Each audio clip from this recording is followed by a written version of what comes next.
Welcome back to Pal Science. My name is Mr. Miles. I'll be your Pal Science scientist today, as always. And today we're going to do something a little bit different. We are here at my desk again, but instead of doing a very specific activity, what I want to do is I just want to take you around some of the experiments that I've actually been doing just for myself. A lot of these are things that I didn't necessarily want to show you guys because I wasn't sure if they were going to work, or maybe they involve some stuff you have to buy, or maybe they take a long time.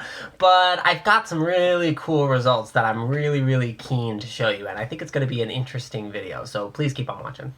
So before I show you sort of the specifics, I want to take a minute to just talk a little bit about what I mean by sort of doing personal experiments and kind of having a personal lab, as it were.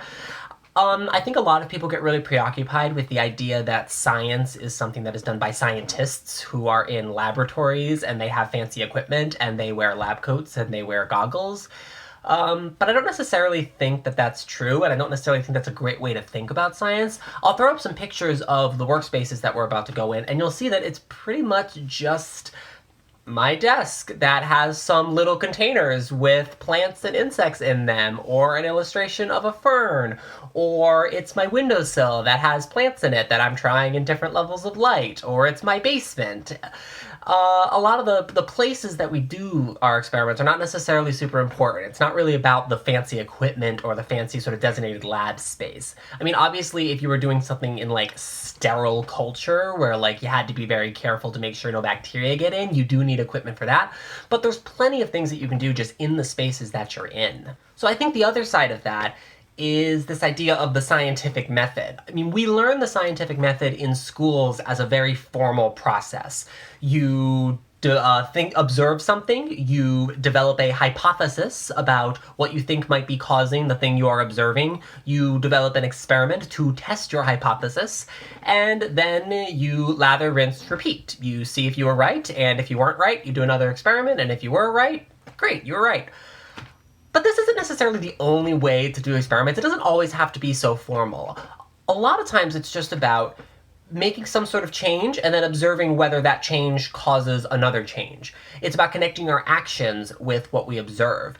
And that can be as simple as moving a plant to a different source of light to see if the light makes it grow better, or if the light makes it grow worse. Or it can be a matter of trying out more or less water.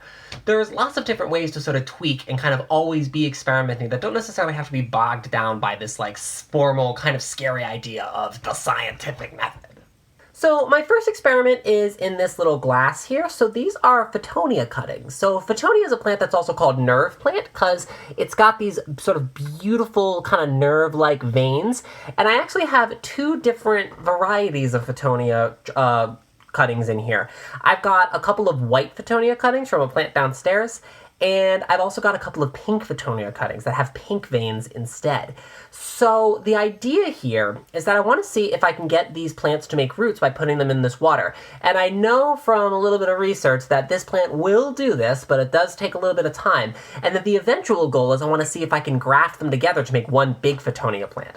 So this is something that's going to take a long time, and it may or may not work, but I'm doing my best, and I've even put some extra water in this glass. They're all in test tubes, but in the glass I put some extra water because I want to really increase the humidity in there because that's really good for cuttings. So my next experiment are my two cacti. So this one looks to be in pretty bad shape, but that's because I'm doing a little experiment on it. So this came from Home Depot, and it came with a big old plastic flower glued right at the top, right over the growth tip, which means the cactus probably won't be able to grow very well anymore. It certainly was never going to flower, so I went ahead and I hacked off the flower, and I want to see how the cactus eventually responds. So far, it doesn't seem to have hurt it in the long run. I mean, a lot of cactuses can survive injuries like that, but it also doesn't seem to be growing either. So I want to see if I can keep good care of it for this year. Maybe next year it's going to start making some new growth.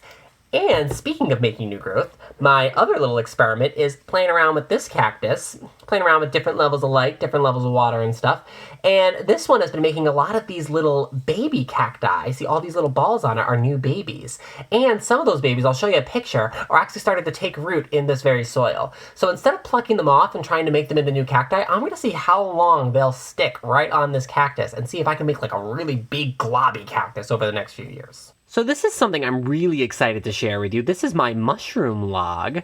So this came from a kit because I did not want to try to cultivate any wild mushrooms to eat, because that is a very bad idea unless you are a complete mushroom expert and know exactly what you are doing, because it is very easy to pick the wrong kind of mushroom and make yourself sick. But this is a kit, which means that I know that these are happy little shiitake mushrooms. All that white stuff on the outside is the mycelium of this fungus, which is the main body of the fungus that lives either underground or inside of wood or other rotting material, and it absorbs nutrients from the environment. The mushrooms are only reproductive structures, so they're going to grow a little bit bigger than this and then release some spores. So just one more angle here. This is where you can see the gills of the mushroom. It's all those lines that are underneath. Now, this would be one that would be ready to be picked if I wanted to eat it. However, from a biological standpoint, it's actually not quite done. It's going to get a little bit bigger, and eventually those gills are going to release spores that can turn into new fungi later. So I think I saved the best for last here. This is actually a throwback to our very first Nature Walk video where I showed you a mantis egg case. So what I didn't tell you is that right after I turned the camera off, I went and I snatched that egg case up and I brought it back to the house. I was a little bit worried, actually, that I killed it because it wasn't hatching for a really, really long time, but it turns out that I think it just needed a little bit of light and sun, because I had it in a dark brown paper bag, something that was going to be porous to give them air, and they just weren't hatching. But then I transferred them to this clear container just yesterday, and lo and behold, they just sprung right up overnight. So you can't see them super great in this container, so in a second I'll take you outside and I'll show you the release when I'm going to put them out in my yard. All right, well, I've taken the tape off the container, and so these folks are ready to hit the road. So I'm just gonna open up the lid and let them go and do their own thing. They'll disperse pretty well in about an hour. So they'll be long gone and they'll be scattered in my garden, and hopefully in a few months I'll see some nice big grown praying mantises around. So let's take a look.